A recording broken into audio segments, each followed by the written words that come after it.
गरीब बेघर लड़की बनी अंडरग्राउंड करोड़पति ससुराल की बहू।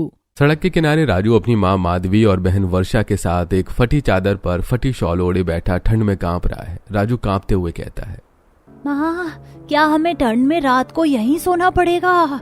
मुझे यहाँ बहुत ठंड लग रही है।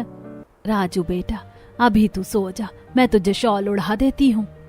ये कहकर माधवी राजू को चादर पर सुला देती है और अपनी शॉल भी उड़ाकर राजू को उड़ा देती है। थोड़ी देर में राजू सो जाता है। तब माधवी रोते हुए वर्षा से कहती है, काश उस साहूकार ने हमें धोखा देकर हमारी जमीन न हड़पी होती तो आज हमारे पास भी हमारा अपना घर होता।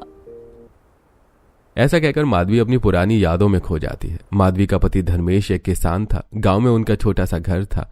शाम को सभी लोग बैठकर बातें करते हुए खाना खा रहे थे। तभी साहूकार घर के बाहर आकर आवाज देता है, धर्मेश, अरे ओ धर्मेश। साहूकार की बात सुनकर धर्मेश बाहर आता है। तब साहूकार उसे कुछ कागज देते हुए कहता है, धर्मेश, जहां तुम्हारा घर है वो जमीन मेरी है। देखो, कल मैंने जमीन के कागज निकलवाए हैं तो इस कागज में जमीन मेरी बता रहा है, इसलिए तुम 2 दिन के अंदर ये घर खाली कर दो। अरे तू झूठ बोल रहा है साहूकार, तेरी बुरी नजर मेरे इस घर पर पहले से थी, इसीलिए तूने पैसा भरकर धोखे से ये कागजात बनवा लिए हैं। मैं अपना घर खाली नहीं करने वाला। अरे घर तो मैं तुझसे हर हाल में खाली करवा लूंगा। ऐसा कहकर साहूकार चला जाता है। तब माधवी कहती है, आप तो जानते हैं कि साहूकार ताकतवर है, वो चाहे तो हमसे घर खाली करवा सकता है। हम गरीबों को उससे उलझना ठीक नहीं है। नहीं माधवी, मैं ये घर खाली नहीं करूंगा। ऐसा कहकर धर्मेश अपने कमरे में जाता है और सोने की कोशिश करता है, लेकिन उसे नींद नहीं आ रही थी। आधी रात को अचानक उसके सीने में दर्द होता है और वो दर्द से तड़पने लगता है। उसे देखकर माधवी कहती है, क्या हुआ आपको? क्या हुआ? आप ठीक तो है ना? वर्षा बेटा, जल्दी आ देख तेरे पिताजी को क्या हुआ। वर्षा दौड़कर आती है, लेकिन थोड़ी ही देर में धर्मेश की हार्ट अटैक से मृत्यु हो चुकी थी और सब कुछ खत्म हो चुका था। उसके अंतिम संस्कार के बाद साहूकार उन लोगों को धक्के देकर घर से निकाल देता है और वो लोग सड़क पर आ जाते हैं। ये सब सोचते हुए माधवी की आंखें भर जाती हैं और वो कहती है, भगवान ही जाने अब हमारा क्या होगा। माँ, तुम क्यों चिंता करती हो? सबसे पहले तो मैं कल अपने लिए कोई काम ढूंढूंगी, उसके बाद धीरे धीरे सब ठीक हो जाएगा। चलो हम दोनों भी सोने की कोशिश करते हैं। जैसे तैसे वो लोग ठंड में भी सोने की कोशिश करते हैं। अगले दिन सुबह उठकर वर्षा अपनी माँ से कहती है, माँ, मैं काम की तलाश में जा रही हूँ। शाम को मैं आते आते खाने के लिए कुछ लेकर आऊंगी। तब तक तुम अपना और राजू का ध्यान रखना।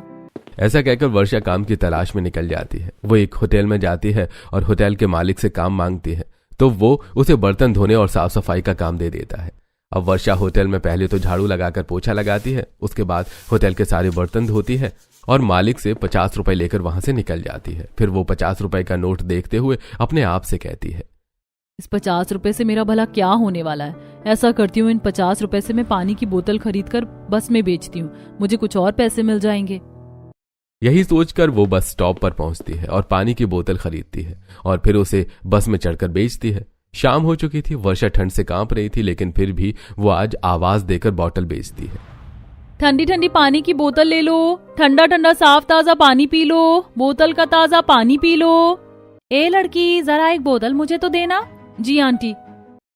वर्षा ऐसे ही बाकी की सारी बोतल बेच देती है और उसे 50 रुपए का फायदा हो जाता है। अब वर्षा के पास 100 रुपए थे। वर्षा अपने मन में सोचती है, जब से पिताजी हमें छोड़कर गए हैं, माँ की तबीयत ठीक नहीं रहती है। ऐसा करती हूँ कि खाना ले लेती हूँ और उनकी दवाइयाँ भी ले लेती हूँ। अब वर्षा पहले मेडिकल स्टोर पर जाती है और अपनी माँ की दवाइयाँ खरीदती है। उसके बाद वो एक होटल में जाती है। फिर वो खाना और साथ में ब्रेड का पैकेट भी खरीदती है। उसके बाद वो सड़क किनारे आती है जहाँ वो रहती है और सब कुछ अपनी माँ को देते हुए कहती है, माँ, ये लो, ये खाना है और ये तुम्हारी दवाइयाँ। और राजू देख, मैं तेरे लिए मीठी ब्रेड लाई हूँ। अरे वाह दीदी, मुझे दे दो, वैसे भी मुझे बहुत भूख लग रही थी। राजू ब्रेड लेकर खा लेता है और वर्षा अपनी माँ के और अपने भाई के साथ खाना खाती है। तब उसकी माँ कहती है, वर्षा, तू नहीं होती तो पता नहीं हमारा क्या होता। ऐसे ही समय बीतने लगता है। वर्षा रोज सुबह काम की तलाश में निकलती। वो अलग अलग जगह जाकर काम करती है और शाम को खाना खरीद कर लेकर आती है और फिर सभी लोग साथ मिलकर खाना खाते हैं। दूसरी तरफ मिस्टर राजेश अपनी कार से एक सुनसान सड़क की तरफ जा रहे थे। अचानक उन्होंने अपनी कार के चारों तरफ देखकर अपने आप से कहा, यहाँ दूर दूर तक कोई दिखाई नहीं दे रहा है। यही अच्छा समय है, जल्दी से कार को गैराज में पार्क कर देता हूँ। यह कहकर राजेश अपनी जेब से एक रिमोट निकालता है और उसका बटन दबाता है तो वहां एक अंडरग्राउंड गैराज खुल जाता है। वो उस दरवाजे से अपने कार को नीचे उतारता है। वहां नीचे एक बहुत बड़ा गैराज था जहां बहुत सारी गाड़ियां पहले से ही पार्क थीं। राजेश भी अपनी गाड़ी को वहां पार्क कर देता है। गाड़ी से बाहर निकलते ही उसे जोरों की ठंड लगने लगती है। राजेश अपने आप से कहता है, अरे चलो जल्दी से अपने घर में चलता हूं। फिर वो एक झोपड़ी के अंदर जाता है। फिर उस झोपड़ी के अंदर वो एक सीक्रेट दरवाजे को खोलता है और फिर वहां से एक अंडरग्राउंड घर के लिए बनी हुई सीढ़ियों से नीचे उतरता है और इस तरह राजेश अपने आलीशान बंगले में पहुंच जाता है। राजेश को देखकर उसकी पत्नी ममता कहती है, अजी आ गए आप? आज आपने काफी देर कर दी और अजीत आपके साथ नहीं आया? हाँ ममता, आज काम में देर हो गई। क्यों आप पैसे के पीछे भाग रहे हैं? हमारी करोड़ों की जायदाद है, हम शहर के अरबपतियों में शामिल हैं और इसी वजह से दुश्मनों की जान से मार डालने की धमकी की वजह से हम इतने सारे घर होने के बाद भी इस अंडरग्राउंड घर में रह रहे हैं। ममता, हम अंडरग्राउंड घर में रहते हैं, लेकिन आखिर तुम्हें यहाँ कभी किसी चीज की जरूरत हो तो इतने सारे नौकर हैं, आलीशान बंगला बना रखा है, मैंने इतने सारे नौकर चाकर लगा रखे, दुनिया की सहूलियत की हर चीज तो मैंने यहाँ रखी है। आप नहीं समझेंगे, मुझे तो अपना पुराना बंगला ही पसंद था। अब आप आराम कर लीजिए, मैं खाना लगवा देती हूँ। अब राजेश अपने बेडरूम में जाता है जो कि एक बहुत बड़ा और आलीशान बेडरूम था। वहीं ममता अपनी बड़ी बहू निधि के कमरे में आती है और कहती है, निधि बहू, मैंने तुम्हें कहा था ना कि नौकरों के हाथ से खाना खाते हुए बहुत दिन हो गए हैं। आज तुम खाना बना लेना। तो क्या तुमने कुछ बनाया खाने में? ओहो माँ जी, मैं आपको कितनी बार समझाऊं, मुझे ये काम करने की आदत नहीं है। मेरे पिताजी भी करोड़पति थे और उन्होंने मेरी करोड़पति घर में शादी इसलिए नहीं की कि मुझे नौकरों का काम खुद करना पड़े। मुझसे नहीं होता ये खाना बनाना। ठीक है बहू, लेकिन तुम हमारे साथ बैठकर खाना तो खा सकती हो ना। माँ जी, फिलहाल तो मैं अपने दोस्तों से वीडियो कॉल पर बातें कर रही हूँ, आप देख नहीं रही हो क्या? मैं अपना खाना अपने कमरे में ही मंगवा लूंगी, प्लीज आप जाओ। ममता बाहर जाती है और उसका बड़ा बेटा अजीत भी घर आ जाता है। ममता उसे देखकर कहती है, अजीत बेटा, आ गया तू? हाँ माँ, आज मैं बहुत थक गया हूँ। अजीत बेटा, जरा अपनी बीवी को कुछ समझा। ना कभी मेरे साथ बैठकर बातें करती है, ना कभी मेरा कोई काम करती है। मुझे तो सास होने का कोई सुख नहीं है। माँ, घर में इतने सारे तो नौकर लगा रखे हैं मैंने। कल भी निधि मुझसे शिकायत कर रही थी कि आप उसे बार बार काम बताती हो। माँ, जबरदस्ती निधि को परेशान मत किया करो। और हाँ, नौकरों से कहकर हमारा खाना कमरे में ही पहुंचा दो, मैं वहीं खा लूंगा। ऐसा कहकर अजीत भी अपने कमरे में चला जाता है और ममता अपने छोटे बेटे सुमित के कमरे में जाती है जहां वो पबजी खेल रहा था। वो सुमित से कहती है, सुमित, अरे ओ सुमित, अपने पापा और भैया को देख कितनी मेहनत करते हैं और एक तू है, सारा दिन गेम में घुसा रहता है। ओहो माँ, कितनी बार कहा है कि मुझे इतने लेक्चर मत दिया करो। मुझे काम करने की क्या जरूरत है जब भैया और पापा ने करोड़ों कमा रखे हैं तो। अरे बेटा, करोड़ों कमा जरूर रखे हैं, लेकिन उसे संभालने के लिए भी तो काम करना पड़ता है ना। माँ, भैया और पापा के होते हुए मुझे कुछ संभालने की क्या जरूरत है? आप तो जबरदस्ती मेरे पीछे पड़ी रहती हो। अच्छा ठीक है, चल अभी तू खाना खा ले, मैं और तेरे पिताजी खाना खाने जा रहे हैं। नहीं माँ, मेरा गेम अभी खत्म नहीं हुआ है। आप नौकरों से खाना मेरे ही कमरे में भिजवा दो, मैं यहीं खा लूंगा। अब ममता डाइनिंग हॉल में आती है जहां नौकर खाना लगा रहे थे। खाना लगाने के बाद राजेश भी वहां आ जाता है और दोनों बैठकर खाना खाने लगते हैं। तब ममता कहती है, सुनिए जी, आपने सुमित की शादी के बारे में क्या सोचा है? अरे भगवान, क्या सोचा है? किसी अमीर घर की बेटी देखकर शादी की बात चला लेंगे और शादी करके ले आएंगे। अपनी लापरवाही भरी बातों से तो आपने उसे बिगाड़ दिया। सुनिए जी, मैं आपको बता देती हूँ कि मुझे इस बार किसी अमीर घर की नहीं बल्कि एक गरीब घर की लड़की चाहिए। अरे ममता, गरीब घर की लड़की लाने की क्या जरूरत है? एक अमीर घर की लड़की लाकर मैं देख चुकी हूँ। वो मेरी एक भी नहीं सुनती और ना ही मेरी इज्जत करती है और मेरा बेटा भी जोरू का गुलाम हो गया है। कल को आपको कुछ हो गया तो ये लोग तो मुझे धक्के देकर घर से निकाल देंगे। अरे भगवान, इतनी भी क्या चिंता करना। नहीं नहीं, मैं किसी अमीर घर की लड़की नहीं लाऊंगी। मुझे तो एक सीधी सादी गरीब संस्कारी लड़की चाहिए अपने बेटे के लिए, जो उसे सुधार सके, संवार सके। ठीक है ममता, फिर ऐसी लड़की तो ढूंढनी पड़ेगी। ऐसे कुछ दिन बीत जाते हैं और एक दिन राजेश तैयार होकर अपने अंडरग्राउंड घर से बाहर जा ही रहा था कि तभी ममता उसे रोकते हुए कहती है, राजेश जी, आज मैं भी आपके साथ इस घर से बाहर चलूंगी। ठीक है ममता, अगर तुम बाहर चलना ही चाहती हो तो जैकेट पहन लो, क्योंकि बाहर बहुत ठंड है।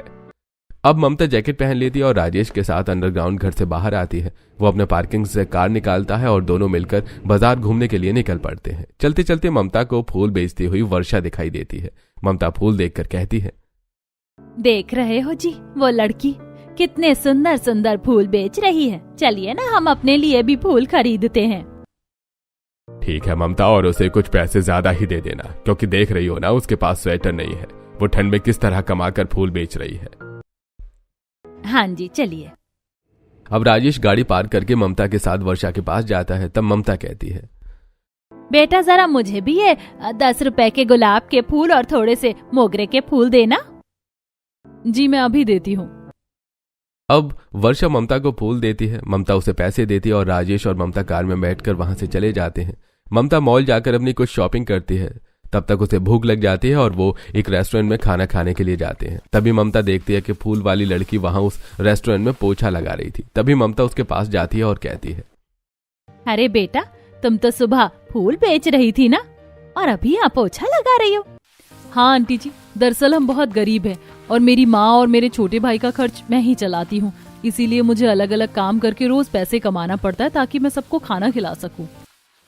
ऐसा कहकर वर्षा फिर से पोछा लगाने में लग जाती है। ममता और राजेश भी खाना खाकर वहां से चले जाते हैं। अब रात को घूम कर फिर कर जब राजेश और ममता अपने घर की तरफ वापस जाते हैं तो वर्षा उन्हें बस स्टॉप पर अपनी माँ और भाई के साथ बैठी बातें करते हुए दिखाई देती है। ये देखकर ममता कहती है, ये तो वही फूल वाली लड़की है ना। हाँ भाग्यवान लगता है, ये यही फुटपाथ के किनारे रहती है। देखो सारा दिन मेहनत करने के बाद भी वो अपने परिवार वालों के साथ कितनी खुश दिखाई दे रही है। फिर वो अपने घर आ जाते हैं। रात को ममता अपने कमरे में लेटी हुई राजेश से कहती है, वो फूल वाली लड़की कितनी सुंदर थी ना, और साथ ही कितनी संस्कारी लग रही थी। मुझे तो ऐसी ही बहू चाहिए अपने बेटे के लिए। हाँ ममता, लड़की तो मुझे भी अच्छी लगी। हम कल ही जाकर उस फूल वाली से बात कर लेते हैं। अगले दिन वो लोग फुटपाथ पर वर्षा की माँ के पास जाते हैं। वर्षा वहां पर नहीं थी। ममता उनसे वर्षा के रिश्ते की बात करती है। ये सुनकर माधवी चौंक जाती है और कहती है, जी आप इतने बड़े लोग हैं, हम गरीबों के यहाँ रिश्ता करेंगे? मेरी बेटी के तो भाग ही खुल जाएंगे। बहन जी आप चिंता मत कीजिए, सब ठीक हो जाएगा। आपकी बेटी और मेरे बेटे का रिश्ता पक्का समझिए। अब मैं बारात लेकर आऊंगी, एक जोड़ी कपड़े में बेटी विदा कर दीजिएगा बस आप। ममता और राजेश रिश्ता पक्का करके अपने घर वापस आ जाते हैं। फिर ममता अपने छोटे बेटे को सारी बातें बताती है। ये सुनकर वो कहता है, माँ आपका दिमाग खराब हो गया है क्या? मैं किसी राह चलती लड़की से शादी नहीं करूंगा।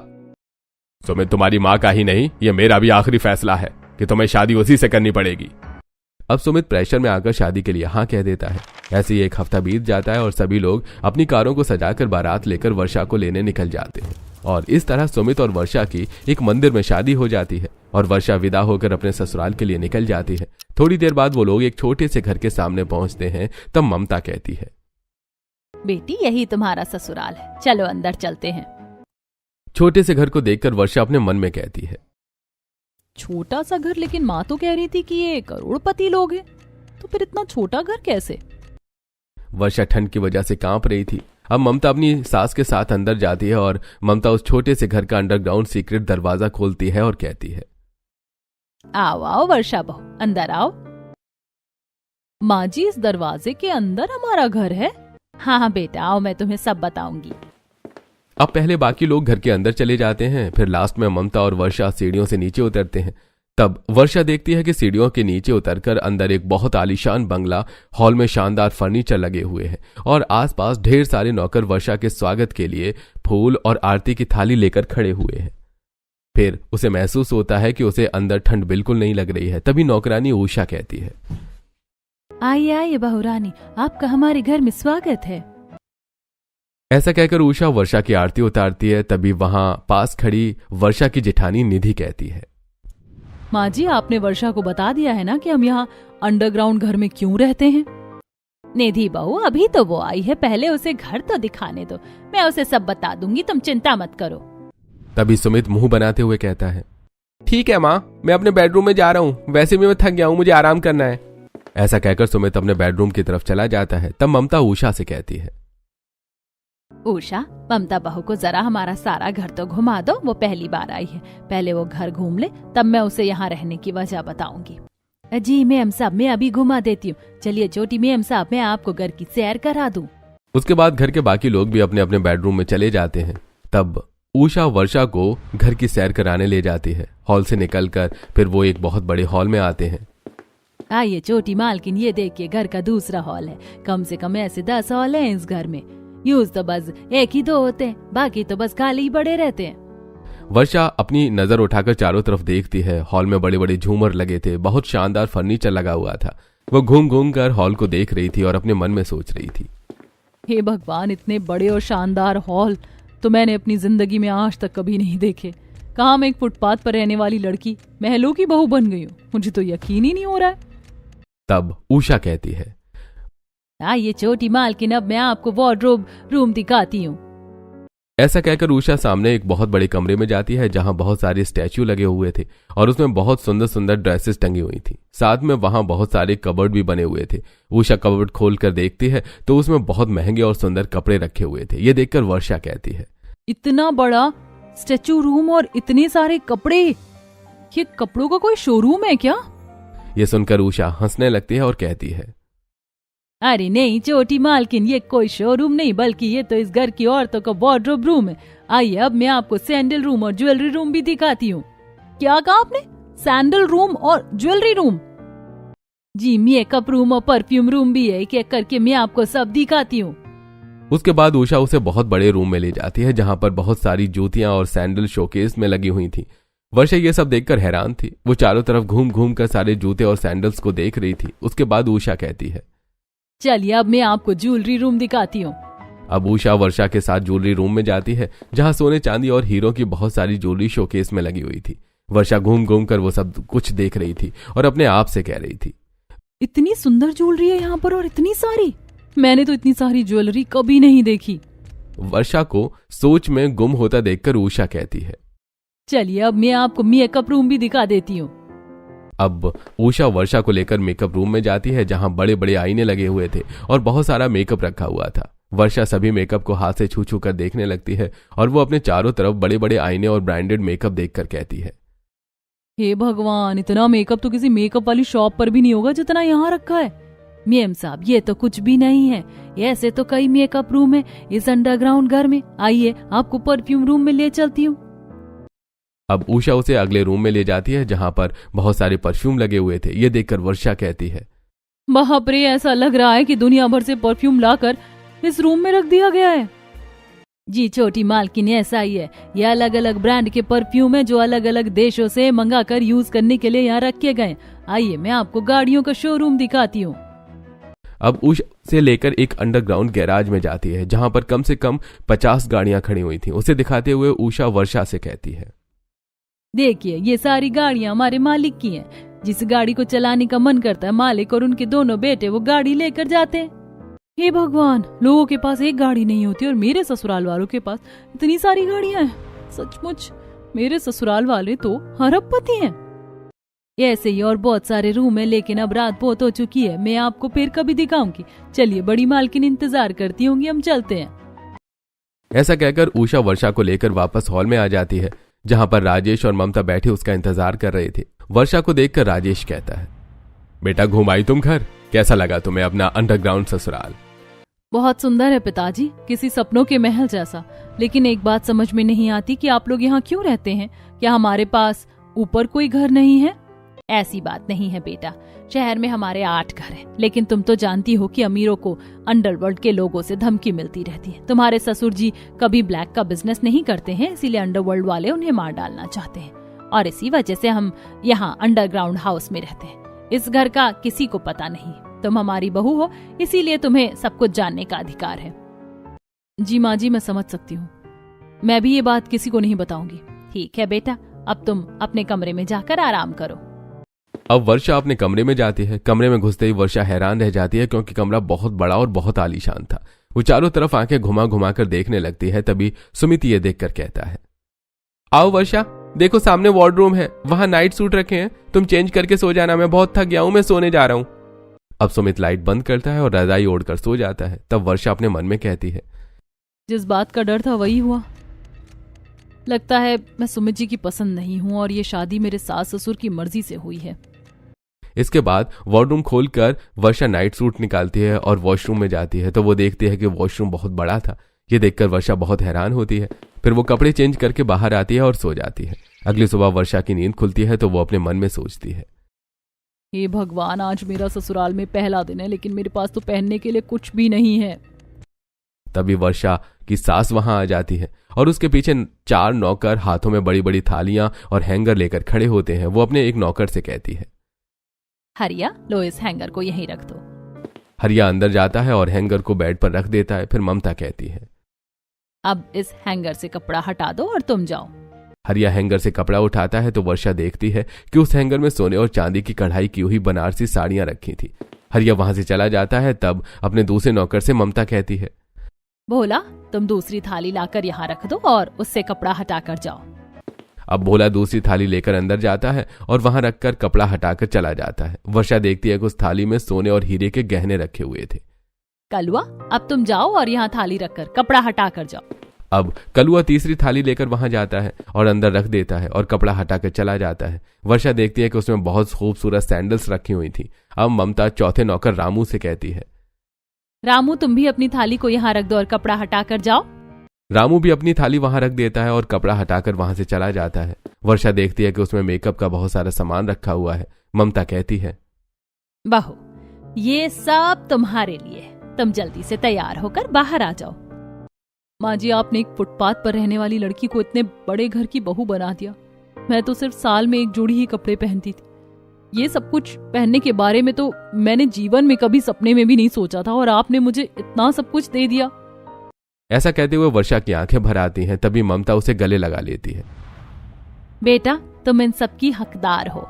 अब ममता कमरे से जाती है। थोड़ी देर बाद ममता एक मेकअप एक्सपर्ट को उसके कमरे में भेजती है, जो उसे तैयार कर देती है। लाल साड़ी पहने और साथ ही सोने के गहने से लदी हुई, अपना सिर ढके हुए वर्षा बाहर आती है, जहां हॉल में सभी लोग बैठे हुए थे। पहली बार सुमित वर्षा को ध्यान से देखता है तो उसकी खूबसूरती देखकर सुमित के होश उड़ जाते हैं और वो मन में कहता है, अरे ये मेरी बीवी है, इतनी खूबसूरत तो सिर्फ परियां होती हैं। यकीन नहीं आ रहा कि ये वही सड़कों पर रहने वाली वर्षा है। वर्षा सभी के बीच में आकर बैठ जाती है। सभी लोग वर्षा की मुंह दिखाई की रस्म करते हैं और अपनी तरफ से उसे गिफ्ट देते हैं। फिर वर्षा कहती है, माँ जी, आज आप लोगों के लिए खाना मैं अपने हाथों से बनाऊंगी। इस बात पर सभी लोग खुश हो जाते हैं। अब वर्षा रसोई में जाती है और सभी लोगों के लिए अलग अलग तरह का खाना बनाती है और खाना लगाती है। सभी लोग उसके हाथ का खाना खाकर बहुत खुश हो जाते हैं। अगले दिन जब वर्षा उठती है और हॉल में आती है तो अपनी सास को न देखकर वो उषा से पूछती है, उषा जी, माँ जी दिखाई नहीं दे रही, कहाँ है वो? छोटी मालकिन बड़ी मालकिन के सर में दर्द है तो वो अपने कमरे में आराम कर रही हैं। यह सुनकर उषा जल्दी से ममता के कमरे की तरफ जाती है। फिर वो ममता के पास जाकर कहती है, माँ जी, उषा जी बता रही थी कि आपके सर में दर्द है। रुकिए, मैं आपके सर में तेल लगा देती हूँ और मालिश कर देती हूँ। आपका सर दर्द अभी ठीक हो जाएगा। तभी सामने रखी तेल की शीशी उठाकर वर्षा ममता के सिर में तेल की मालिश करने लगती है। थोड़ी देर बाद ममता का सिर दर्द ठीक हो जाता है तो वो उठकर वर्षा से कहती है, बेटी, मुझे तो तुम्हारे जैसी ही बहू चाहिए थी। माँ जी, आप लेटे रहिए, आराम कीजिए, मैं आपके लिए चाय बनाकर लाती हूँ। अब वर्षा रसोई में जाती है और ममता के लिए चाय बनाती है। फिर वो चाय लेकर ममता के कमरे में जाती है। सुमित उसे ये सब करते हुए छुप छुप कर देख रहा था और मन ही मन सोच रहा था, वर्षा सचमुच बहुत अच्छी है। माँ ने वर्षा को मेरी दुल्हन बनाने का फैसला करके बहुत सही किया है। वो न सिर्फ सुंदर है बल्कि गुणी भी है।